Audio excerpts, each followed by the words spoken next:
Hi hello friends, welcome back to mister missus Lakshmi Arun vlogs.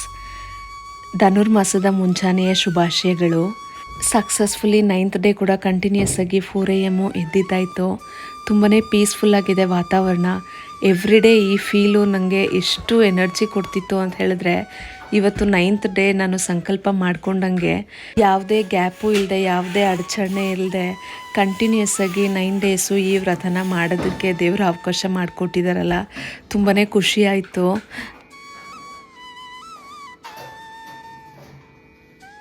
ನಾನು ಅಮ್ಮನ ಹತ್ರ ಕೇಳ್ತಿದ್ದೆ, 9 ಡೇಸೇ ಏನು ಮಾಡಬೇಕಾ ಅಂತ ತುಂಬ ಬೇಜಾರಾಗ್ತಿದೆ, ಏನು ಮಾಡೋದು ಅಮ್ಮ ಅಂತ. ಅಮ್ಮ ಹೇಳಿದ್ರು, ಮಧ್ಯದಲ್ಲಿ ಏನಾದರೂ ನಿನಗೆ ಪೀರಿಯಡ್ಸ್ ಬಂದರೆ ನಿಲ್ಲಿಸ್ಬಿಡು, ಆಮೇಲೇನೂ ನೀನು ಸಂಕಲ್ಪ ಮಾಡ್ಕೊಂಡಂಗೆ 9 ಡೇಸ್ ಆಯ್ತಲ್ವಾ, ಸೊ ಅದಾದಮೇಲೇನೂ ಮತ್ತೆ ಇಷ್ಟ ಇತ್ತು ಅಂತ ಹೇಳಿದ್ರೆ ಮಾಡು, ಏನು ತೊಂದರೆ ಇಲ್ಲ ಅಂತ. ಅವರು ಹೇಳಿದ್ದು ನಿಜನೇ. ದೇವ್ರಿಗೆ ಕೈ ಮುಗಿಯೋದಕ್ಕೆ ಹಿಂದೆ ಮುಂದೆ ಯಾಕೆ ನೋಡಬೇಕು ಅಲ್ವಾ. 9 ಡೇಸ್ ಏನೋ ಆಯಿತು, ಬಟ್ ಇನ್ನೂ ಇಷ್ಟ ಇತ್ತು ಅಂತ ಹೇಳಿದ್ರೆ ಸೊ ಕಂಟಿನ್ಯೂ ಮಾಡೋದ್ರಲ್ಲಿ ಏನೂ ತಪ್ಪಿಲ್ಲ ಅಂತ ಅನ್ನಿಸ್ತು. ಈ 4 AM ಚಾಲೆಂಜು ನಾನು ಧನುರ್ಮಾಸದಿಂದ ತಗೊಂಡಿದ್ದರಿಂದ ನನಗೆ ಎಷ್ಟು ಮೆಂಟಲ್ ಪೀಸು ಮತ್ತು ಫಿಸಿಕಲ್ ಹೆಲ್ತ್ ಸಿಕ್ಕಿದೆ ಅಂತ ಹೇಳಿದ್ರೆ ನನಗೆ ಆಶ್ಚರ್ಯ ಆಗ್ತಿದೆ. ಇಷ್ಟೊಂದು ಕಾಮಾಗಿ ನಾನು ಇರಬಲ್ನ, ಇಲ್ಲ ಇಷ್ಟೊಂದು ಪ್ರೊಡಕ್ಟಿವ್ ಆಗಿ ನಾವು ಅರ್ಲಿ ಮಾರ್ನಿಂಗೇ ಸ್ಟಾರ್ಟ್ ಮಾಡಿದ್ರೆ ದಿನ ಏನೋ ತುಂಬ ಜಾಸ್ತಿ ನಮಗೆ ಟೈಮ್ ಸಿಗ್ತಿದೆ ಅನ್ನೋ ಥರ ಫೀಲ್ ಆಗ್ತಿತ್ತು. ಈ 9 ಡೇಸು ಹೇಗೆ ಹೋಯ್ತು ಅನ್ನೋದನ್ನೇ ಗೊತ್ತಾಗಲಿಲ್ಲ. ಬೆಳಗ್ಗೆ 4 ಗಂಟೆಗೆ ಬೇಗ ಎದ್ದೊಳೋದು ಜಸ್ಟು ಎಚ್ಚರ ಆಗೋವಂಥ ಸಮಯ ಆಗಿರಲಿಲ್ಲ. ಇದು ನಮ್ಮ ಜೀವನನ ನಾವೇ ರೂಪಿಸ್ಕೊಳ್ಳೋ ಸಮಯ ಅಂತ ಅನ್ನಿಸ್ತು ನನಗೆ. ಯಾಕೆ ಅಂತ ಹೇಳಿದ್ರೆ, ಒಂದು ಹೆಣ್ಣಾಗಿ ನಾವು ದಿನ ಪೂರ್ತಿ ಬೇರೆಯವ್ರಿಗೋಸ್ಕರ ಬದುಕ್ತಾ ಇರ್ತೀವಿ. ಆದರೆ ಈ ಟೈಮಲ್ಲಿ ನಾನು ಜೀವನದ ಕೆಲವು ವಿಚಾರಗಳನ್ನ ಅರ್ಥ ಮಾಡಿಕೊಂಡೆ. ಈ ಶಾರ್ಟ್ ಸ್ಪ್ಯಾನ್ ಆಫ್ 9 ಡೇಸು ನನ್ನ ಲೈಫ್ ಬಗ್ಗೆ ಇರೋವಂಥ ಪಾಯಿಂಟ್ ಆಫ್ ವ್ಯೂನೇ ಚೇಂಜ್ ಮಾಡ್ತು ಅಂತ ಹೇಳ್ಬೋದು.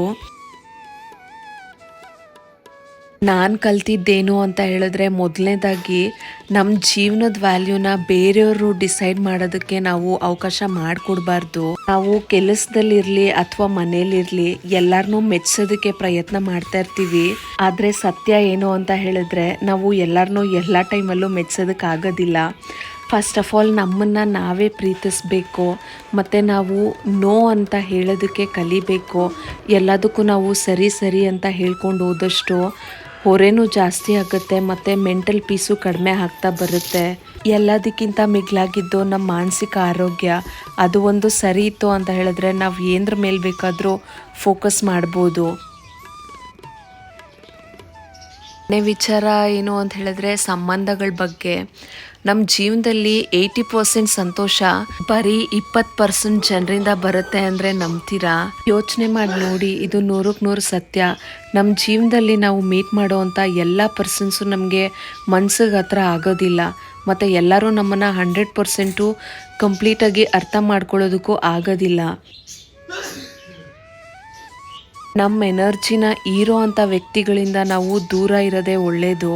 ನಮ್ಮನ್ನು ಮೋಟಿವೇಟ್ ಮಾಡ್ತಾ ಮತ್ತು ನಮ್ಮ ಯಶಸ್ಸನ್ನು ಸೆಲೆಬ್ರೇಟ್ ಮಾಡ್ತಾರಲ್ಲ, ಅಂಥವ್ರ ಜೊತೆಲಿ ಟೈಮ್ ಸ್ಪೆಂಡ್ ಮಾಡೋದು ಅಥವಾ ಅವ್ರನ್ನ ಪ್ರೀತಿ ಮಾಡೋದು ತುಂಬಾ ಮುಖ್ಯ. ಇನ್ನೊಂದು ವಿಚಾರ ಏನು ಅಂತ ಹೇಳಿದ್ರೆ, ನಮ್ಮ ಆರೋಗ್ಯದ ಬಗ್ಗೆ ನಾವು ಅಸಡ್ಡೆ ಮಾಡಬಾರ್ದು.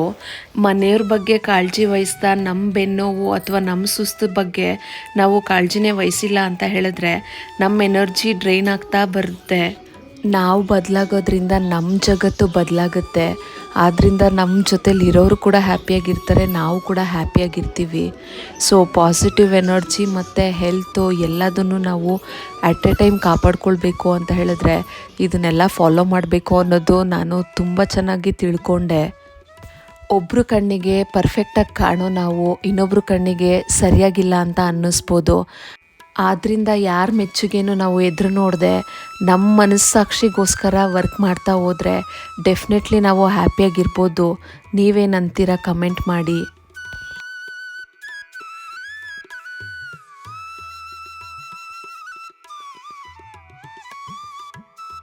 ಇವತ್ತು ಸಂಕಲ್ಪ ಮಾಡ್ದಂಗೆ 9ನೇ ದಿನದ ಪೂಜೆನ ಸಮಾಪ್ತಿ ಮಾಡ್ತಿದ್ದೀನಿ.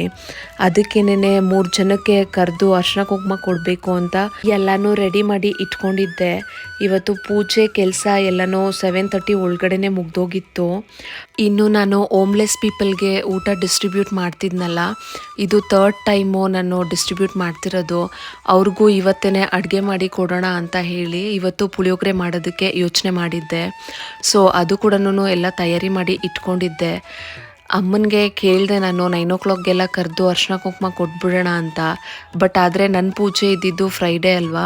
ಸೊ ಶುಕ್ರವಾರ ಅಂತ ಹೇಳಿದ್ರೆ ಬೇರೆಯವ್ರಿಗೂ ಕೆಲಸ ಇರುತ್ತೆ ಮನೇಲಿ, ಎಸ್ಪೆಷಲಿ ಹೆಣ್ಮಕ್ಳು ಅವ್ರ ಮನೇಲೂ ಕೂಡ ಪೂಜೆ ಆಗಲಿ ಕೆಲಸ ಆಗಲಿ ಮಾಡ್ತಿರ್ತಾರೆ. ಅದಕ್ಕೆ ಅಮ್ಮ ಅಂದರು ಒಂದು 10 ಗಂಟೆ ಹಾಗೆ ಹೋಗಿ ಕರಿ, ಅವ್ರು ಸ್ನಾನ ಮುಗಿಸ್ಕೊಂಡು ಪೂಜೆ ಮುಗಿಸ್ಕೊಂಡು ಬರ್ತಾರೆ ಅಂತ. ನಾವು ಈ ಮನೆಗೆ ಬಂದು 1.5 ವರ್ಷ 2 ವರ್ಷ ಆಗ್ತಾ ಬರ್ತಿದೆ. ಆದರೂ ನಾನು ಅಕ್ಕಪಕ್ಕ ಅಷ್ಟೊಂದು ಪರಿಚಯ ಮಾಡ್ಕೊಂಡಿಲ್ಲ.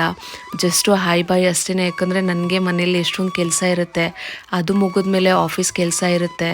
ಬಟ್ ಇವತ್ತು ಅರ್ಶಿನ ಕುಂಕುಮಕ್ಕೆ ಕರೆಯೋದಕ್ಕಂತ ನಾನು ಹೋದಾಗ ಮನಸ್ಸಿಗೇನೋ ಒಂಥರ ಬೇಜಾರಾಯಿತು.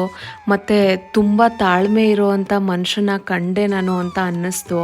ಯಾಕೆ ಈ ರೀತಿ ಹೇಳ್ತಿದ್ದೀನಂದರೆ, ನಾನು ಒಂದು ಅಕ್ಕನ ಮನೆಗೆ ಅರ್ಶಿನ ಕುಂಕುಮ ಕರೆಯೋದಕ್ಕಂತ ಹೋಗಿದ್ನಲ್ಲ, ಆಗ ಅವ್ರನ್ನ ನೋಡಿಬಿಟ್ಟು ಇವರು ಏನಪ್ಪ ಇಷ್ಟು ತಾಳ್ಮೆಯಿಂದ ಇದ್ದಾರೆ, ಭೂಮಿ ತಾಯಿ ಥರ ಇದ್ದಾರಲ್ಲ ಅಂತ ಅನ್ನಿಸ್ಬಿಡ್ತು.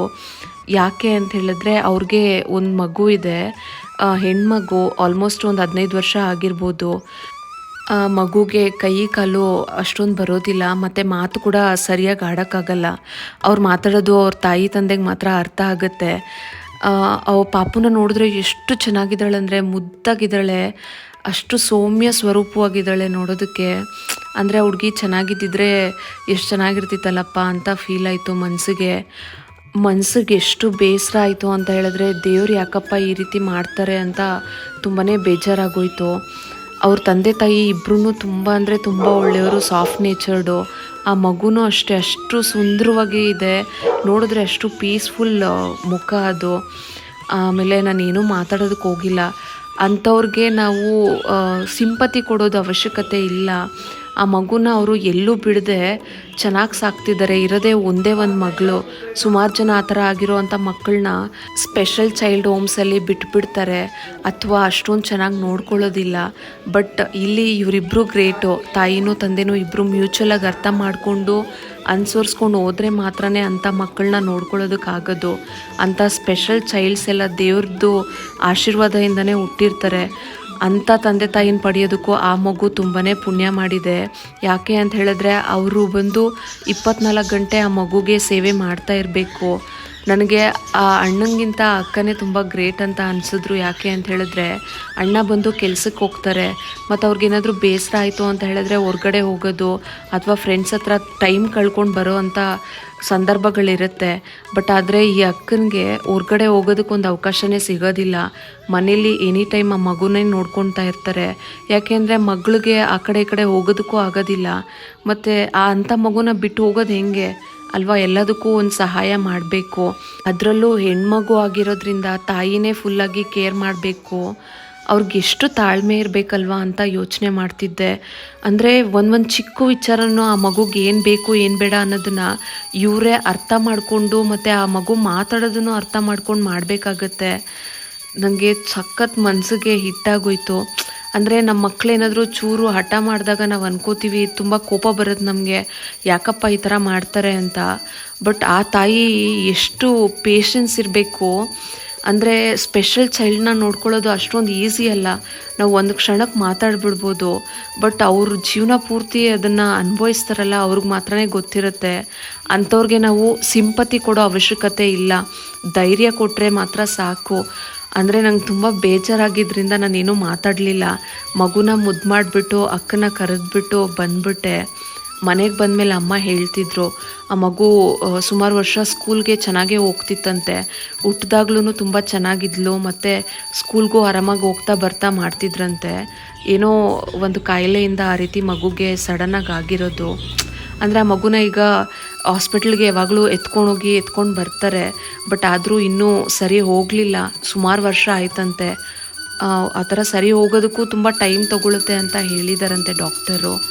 ಸರಿ ಹೋದ್ರೂ ಹೋಗ್ಬೋದು, ಇಲ್ಲಾಂದ್ರೂ ಇಲ್ಲ. ಬಟ್ ಆದರೆ ಒಂದು ಹೆಣ್ಮಗುನ ಎತ್ಬಿಟ್ಟು ಈ ರೀತಿ ನೋಡಬೇಕು ಅಂತ ಹೇಳಿದ್ರೆ ತಂದೆ ತಾಯಿಗೆ ಎಷ್ಟು ಕಷ್ಟ ಆಗುತ್ತೆ, ಅದು ಗಂಡಾಗಲಿ ಅಥವಾ ಹೆಣ್ಣಾಗಲಿ. ಎಸ್ಪೆಷಲಿ ಅವ್ರಿಗೆ ಒಂದು ಮೈಂಡ್ ಸೆಟ್ ಇರುತ್ತಲ್ಲ, ಎಲ್ಲರಿಗೂ ನಮ್ಮ ಮಕ್ಳಿಗೆ ಒಂದು ಪೊಸಿಷನ್ಗೆ ಬಂದಮೇಲೆ ಅವ್ರಿಗೊಂದು ಜೀವನನ ರೂಪಿಸ್ಕೊಡ್ಬೇಕು ಅಂತ. ಬೇರೆಯವರು ಎಲ್ಲ ಒಳ್ಳೆ ಕಾರ್ಯಗಳಿಗೂ ಅವ್ರನ್ನ ಕರೆದಾಗ ಅವ್ರಿಗೆ ಮನಸ್ಸು ಎಷ್ಟು ನೋವಾಗುತ್ತಲ್ಲ, ನಮ್ಮ ಮಗುಗೆ ಈ ರೀತಿ ಮಾಡ್ಬೋದಾ, ಮಾಡೋಕ್ಕಾಗುತ್ತಾ, ಯಾಕೆ ಈ ದೇವ್ರನ್ನು ನಮಗೆ ಈ ರೀತಿ ಮಾಡಿಬಿಟ್ರು ಅಂತ ಎವ್ರಿ ಮೂಮೆಂಟ್ ಕೂಡ ಅವ್ರು ಕೊರಗ್ತಾ ಇರ್ತಾರೆ. ಹೆಂಗಪ್ಪ ಅವರು ಜೀವನನ ನಡೆಸ್ತಾ ಇರ್ತಾರೆ ಅಂತ ತುಂಬ ಬೇಜಾರಾಗೋಯ್ತು. ನಾವು ಯಾವತ್ತೂ ಅಷ್ಟೇ ಯಾರೇ ಆ ರೀತಿ ನೋಡಿದಾಗ ಸಿಂಪತಿ ತೋರಿಸೋದಾಗಿರಲಿ ಅಥವಾ ಅವ್ರ ವಿಚಾರದ ಬಗ್ಗೆ ಕ್ಯೂರಿಯಾಸಿಟಿ ತೋರಿಸಿ ಕ್ವೆಶನ್ಸ್ ಕೇಳೋದಾಗಲಿ ಮಾಡಬಾರ್ದು. ನಾವೇನೋ ಅವ್ರಿಗೆ ಸಮಾಧಾನ ಹೇಳೋದು ಅಥವಾ ಸಿಂಪತಿನೋ ಮಾಡೋದ್ರಿಂದ ಅವ್ರಿಗೆ ಸಂತೋಷ ಆಗೋದಿಲ್ಲ, ಇನ್ನೂ ದುಃಖನೇ ಆಗುತ್ತೆ. ಮತ್ತು ನಾವು ಕೆದ್ಕೋದ್ರಿಂದ ವಿಚಾರಗಳನ್ನ ಅವ್ರ ಮನಸ್ಸು ಇನ್ನೂ ನೋವಾಗುತ್ತೆ. ನಾನು ಅಂದ್ಕೊಳ್ತಿದ್ದೆ ದೇವ್ರವ್ರಿಗೆ ಎಷ್ಟು ಒಳ್ಳೆ ಮನಸ್ಸು ಕೊಟ್ಟಿದ್ರೆ ಆ ಮಗುನ ಅಷ್ಟು ಚೆನ್ನಾಗಿ ನೋಡ್ಕೊಳ್ತಾರೆ ಅವರು ಅಂತ. ಈಗ ನಾವು ನ್ಯೂಸಲ್ಲೆಲ್ಲ ನೋಡ್ತಿರ್ತೀವಿ, ಚೆನ್ನಾಗಿರೋವಂಥ ಮಕ್ಕಳನ್ನೇ ಅವರು ಲೈಫ್ಗೋಸ್ಕರ ಶೋಕಿಗೋಸ್ಕರ ಯಾವುದೋ ರೀತಿ ಮಕ್ಕಳನ್ನ ಒಡೆದು ಬಡ್ದು ಮಾಡೋದು ಅಥವಾ ಅವ್ರ ಜೀವನೇ ತೆಗೆಯೋ ಅಂಥ ತಂದೆ ತಾಯಿಗಳಿದ್ದಾರೆ. ಅಂಥ ಸಮಾಜದಲ್ಲಿ ಇಷ್ಟು ಒಳ್ಳೆ ಜನ ಇದ್ದಾರಲ್ಲ ಅಂತ ನೋಡಿ ತುಂಬ ಅಂದರೆ ತುಂಬ ಖುಷಿ ಆಯಿತು. ಅವರಿಂದ ನಾನು ಇನ್ನೂ ಹೆಚ್ಚು ತಾಳ್ಮೆ ಕಲಿಬೇಕಂತ ಅನ್ನಿಸ್ತು. ಸೀರಿಯಸ್ಲಿ ಅದಕ್ಕಿಂತ ಒಂದು ದೊಡ್ಡ ಕಷ್ಟ ಜೀವನದಲ್ಲಿ ಇನ್ನೇನಿದೆ. ಎತ್ತಿರೋ ಅಂಥ ಒಂದೇ ಒಂದು ಮಗಳು ಆ ರೀತಿ ಆಗಿಬಿಟ್ಟಿದ್ದಾರೆ ಅಂತ ಹೇಳಿದ್ರೆ ಜೀವನ ಪೂರ್ತಿ ಅವ್ರಿಗೆ ಸೇವೆ ಮಾಡಬೇಕು ಅಂತಂದರೆ ಎಷ್ಟು ತಾಳ್ಮೆ ದೇವ್ರು ಕೊಟ್ಟಿರಬೇಕು ಅಲ್ವಾ. ಅದಕ್ಕೊಂದು ಒಳ್ಳೆ ಮನಸ್ಸಿರಬೇಕು, ಅದಿದ್ರೇ ಅದು ಸಾಧ್ಯ ಅಂತ ಅನ್ನಿಸ್ತು. ಅವ್ರಿಗೆ ಒಂದು ದೊಡ್ಡ ಹ್ಯಾಟ್ಸ್ ಆಫ್. ಇನ್ನು ನಾನು ಲಾಸ್ಟ್ 2 ಟೈಮ್ಸು ಹೋಮ್ಲೆಸ್ ಪೀಪಲ್ಗೆ ಊಟ ಡಿಸ್ಟ್ರಿಬ್ಯೂಟ್ ಮಾಡಿದಾಗ ಅವ್ರ ಫೋಟೋ ಆಗಲಿ ವಿಡಿಯೋ ಆಗಲಿ ಯಾವುದೂ ರಿವೀಲ್ ಮಾಡಲಿಲ್ಲ.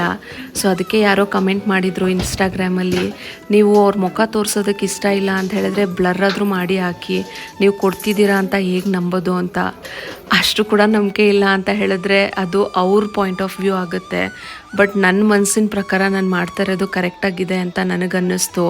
ನಾನು ಈ ರೀತಿ ಹೆಲ್ಪ್ ಮಾಡ್ತಿರೋದು ಬೇರೆಯವ್ರಿಗೆ ಸಹಾಯ ಆಗಲಿ ಅಂತ, ಯಾರನ್ನೂ ಮೆಚ್ಚೋದಕ್ಕೋಸ್ಕರ ಅಥವಾ ಪ್ರೂವ್ ಮಾಡೋದಕ್ಕೋಸ್ಕರ ಅಲ್ಲ. ನಿಮಗೆ ನಂಬಿಕೆ ಇದ್ದರೆ ನಂಬಿ, ಇಲ್ಲಾಂದರೆ ಇಟ್ಸ್ ಆಲ್ ರೈಟ್.